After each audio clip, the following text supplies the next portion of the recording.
Hi girls, welcome to our history class. Students, previously you have heard in the context of integration of cults that women and Shudras who were generally excluded for Vedic learning. But after that it was available to them. Even while telling about the three traditions, the Tantric, Vedic and Puranic traditions, I told you that according to Tantric tradition, women also had the same right like men. So here, point number 2, poems of prayer. Already you have read these 2 points. The first point was the Alvars and the Nayanas of Tamil Nadu. These were the sayings of Tamil Nadu. About them you have heard. And point 2b, attitudes towards caste. In this you have heard about what was the rules regarding to caste, in which you have told that equality prevailed in the society. Mostly equality prevailed. So with this children, today we are going to deal with topic number 2, point number C. Point number C is women devotees. Point number C, women devotees.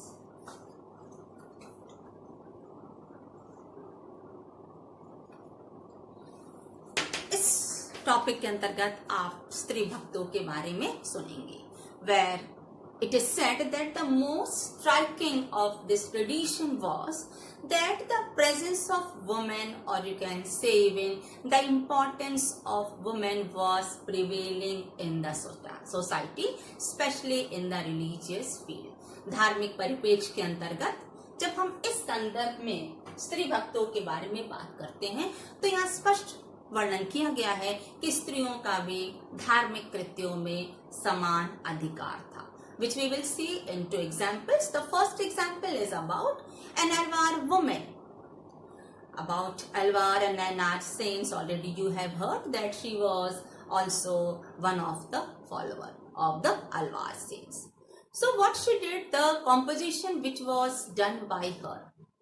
ये अलवार स्त्री अर्थात जो अलवार और नायनार संतों के बारे में आपने सुना, तो ये अलवार संतों के भक्त थी, फॉलोवर थी, अनुयायी थी। तो जो कुछ भी इसने संकलन किया, जो कुछ भी लिखा, जैसे आपने पीछे संत कवियों के बारे में पढ़ा है, उसी प्रकार जब इस अलवार स्त्री ने जो कुछ भी लिखा, जिन गीतों को रचित किया, उनको न केवल उस समय बल्कि आज भी गाया जाता है. The composition which was done by her are still sung and it was widely in practice. And children, she expressed herself as the beloved of Vishnu. वह स्वयं को विष्णु भगवान की भक्त मानती थी और उनके प्रेम में मुग्ध होकर वह गान करती थी, भजन कीर्तन गाती थी और उसका वह प्रेम उसके भजन कीर्तन में सुनाई देता था. The verses which were sung by her, in that only you can say the expression towards the Lord Vishnu was seen. The second example is about a woman devotee of Shiv. Shiv की आराधना करने वाली की स्त्री के बारे में वर्णन किया है, who is named as Karaikal Ammayar. And you know what she did? She followed self-discipline, severe self-discipline. She did not, you can say, involve herself in worldly comforts. उसने घोर तपस्या किया अपने लक्ष्य की पूर्ति के लिए. To reach her goal, she sacrificed a lot, and the composition which was done by her, it is preserved within the Nayanar tradition. And it is said that these women, they were totally they renounced the social obligations. Means इन स्त्रियों ने सामाजिक कर्तव्यों का परित्याग किया और इस परिप्रेक्ष्य में उन्हें किसी संघ को ज्वाइन करने की, किसी संघ में शामिल होकर स्वयं को एक भिक्षुणी रहने की आवश्यकता नहीं पड़ी. They did not join any of the organization to become a nun, but with their intelligence they had challenged the patriarchal norms. उन्होंने अपनी बुद्धिमत्ता के द्वारा पितृसत्तात्मक आदर्श को चुनौती दिया, जिसके बारे में आपने सुना कि इन दोनों स्त्रियों के द्वारा जो कुछ रचित किया गया उसे आज भी गाया जाता है, और उनके द्वारा जो रचित किया गया वो आज आप कह सकती हैं कि उसे ट्रेडिशंस में, परंपराओं में शामिल कर लिया गया. So children, point number 2, number C must be clear to you. With this we start point number D. Point number 2, D, relations with state.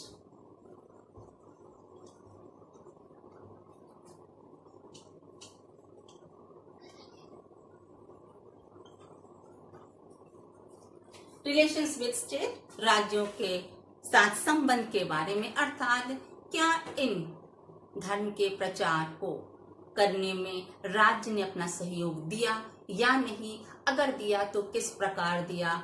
This will be explained in this topic. Students, in chapter 2 you have read about the chiefdoms of Tamil region. आपने chapter 2 में सरदारियों के बारे में पढ़ा था कि किस प्रकार उनका समाज पर वर्चस्व था. Even you have heard about the existence of state as Pallav and Pandyas between 6 to 9 century. राज्यों का उद्भव और विकास हुआ उसी परिप्रेक्ष्य में पल्लव और पांड्य राज्य की स्थापना हुई 6 से 9 शताब्दी के बीच. Children, at that time Buddhism and Jainism was prevalent and it was also supported by the merchant and the artisans. But it is said that the royal patronage was hardly given to Jainism and Buddhism. उस समय जैन धर्म और बौद्ध धर्म का विभाव हुआ था, जिन्हें शिल्पकार और मर्चेंट्स, व्यापारी अपना सपोर्ट देते थे, समर्थन देते थे. बट ये कहा गया इन दोनों धर्मों के प्रचार प्रसार में 6 से 9 शताब्दी के बीच की अगर बात की जाए तो उस समय राज्य के संरक्षण इन्हें नहीं मिला. So in the same context, you have also heard about the Alvar and Nayanar saints of Tamil Nadu. So it is said that they did not support Jainism and Buddhism, which was seen in the hymns composed by them, that they opposed Jainism and Buddhism. जैसा कि आपने अलवार और नयनार संतों के बारे में सुना कि उनके द्वारा, चूंकि ये संत कवि थे, इनके द्वारा रचनाएं की गई और उसे धार्मिक अनुष्ठानों में गाया जाता था. वो एक प्रकार से धार्मिक परंपरा का आप कह सकते हैं एक अंश होता था, उस धार्मिक कृत्य का एक अंश होता था. It was a part of the religious ritual. So when we hear to their composition, by hearing their verses, it's clear that they did not support Buddhism and Jainism.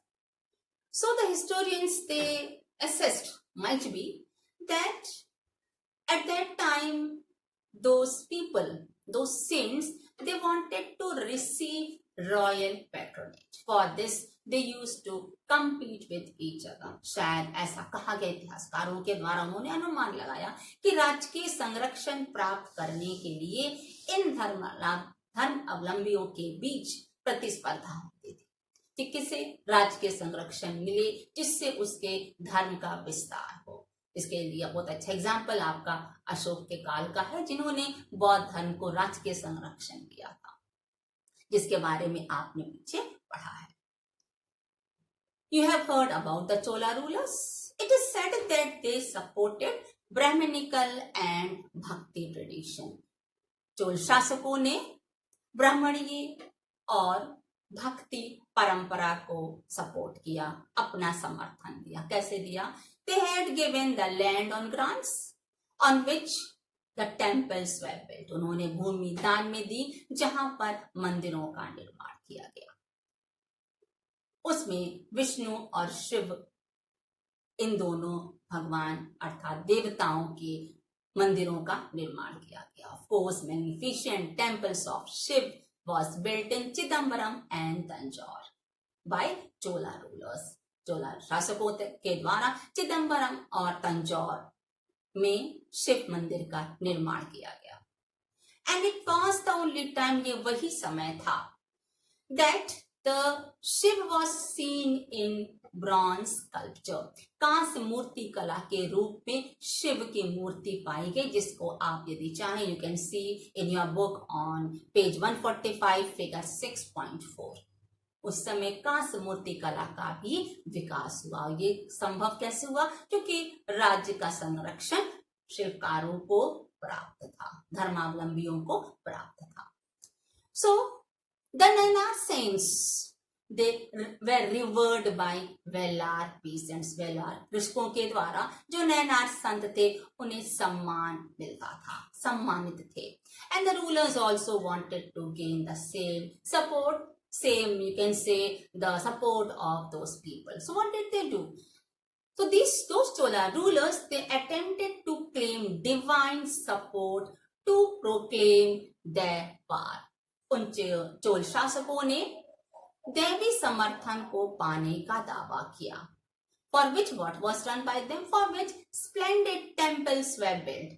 इस परिप्रेक्ष्य में उन्होंने भव्य मंदिरों का निर्माण किया. देवी देवताओं की अर्चना में उन पर विश्वास रखने के लिए लोगों को अपने ओर से भी संदेश दिए, अपना समर्थन दिया. Even the rulers introduced Tamil Shiv hymns in temples under their royal patronage. जो तमिल शिव के पास नहीं तो जो हिम्स बने थे, जो गायन होता था, उसे भी उन्होंने राज्य के संरक्षण दिया, जिससे उसका विकास हो सके, उसे बढ़ावा मिल सके. Not only this, their rulers had taken the initiative to collect and organize the hymns into a text named Tavaram. इतना ही नहीं, जो भी गीत लिखे गए, जो भी कविताएं लिखी गई संत कवियों के द्वारा, उन्होंने उनका संकलन कर एक ग्रंथ का रूप दिया, जिसे हम तवरम के नाम से जानते हैं, जो प्रिजर्व किया जा सके. ये भी राज्य की ओर से दिए गए संरक्षण का एक बहुत ही स्पष्ट उदाहरण है. So children, in this point you have heard that how the state, the Chola rulers supported Brahminical and Bhakti tradition. They supported a lot. उन्होंने ब्राह्मणिक और भक्ति परंपरा को समर्थन देने के लिए राज्य का संरक्षण दिया.